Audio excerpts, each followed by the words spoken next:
Good morning and welcome to Science Hill Community Church. I'm glad you're with us today. We're going to be doing something a little different this morning. I'm going to be conducting an interview, and I know that we're deeply divided as a country right now. I know that you know that too, but we're going to set that aside for a moment and just have a little fun as I get to interview the new President of the United States, Joe Biden. Thank you for being here this morning. I know this will upset many members of the White House press corps that are there with you today, but would you mind if I asked you a few questions?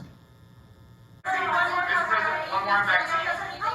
wait. I know he always asks me tough questions, and he always has an edge to them, but I like him anyway, so go ahead and ask the question. Well, we're very honored to have you speak with us this morning. I mean, imagine the President of the United States. Last week, we couldn't even get the President of Consistory to show up for the annual meeting. We had to have the Vice President, no offense, fill in for the second year in a row. So basically, we're batting 0 for 2. Right. So let me ask you the question that I'm sure all of us are thinking about here at Science Hill Community Church. What about the reopening of our church? Are we ready? I know we're ready, despite all we're facing. I've never been more optimistic about the future of America than I am today.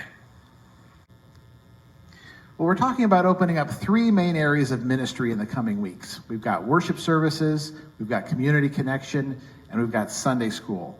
How do you suggest we go about doing this, and when?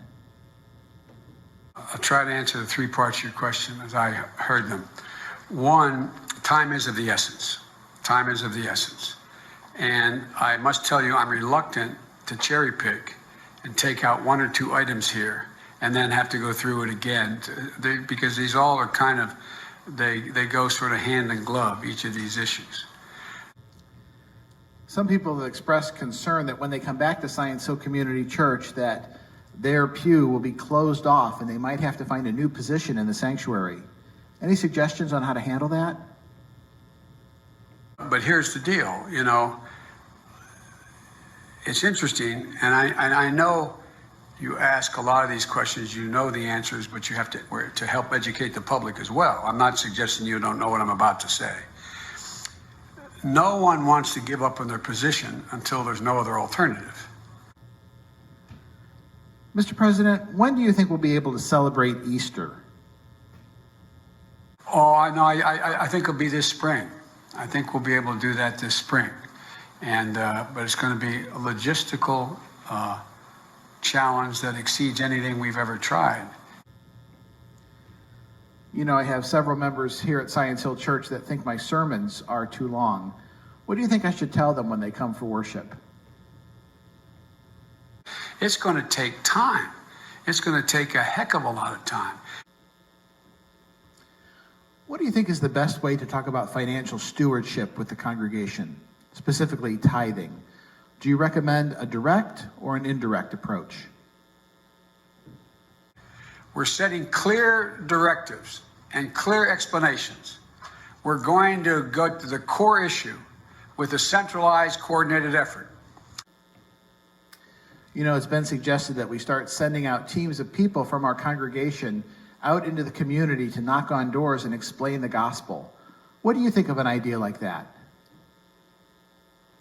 They have to come to the White House and explain it to us. Well, there you have it.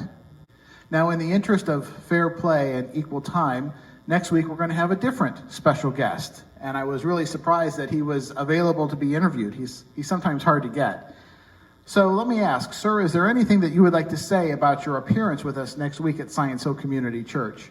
I don't want to oversell it, but how would you describe it? There has never been anything like what you're witnessing now, and you'll see that soon. Well, next week then. But for now, it's time for church.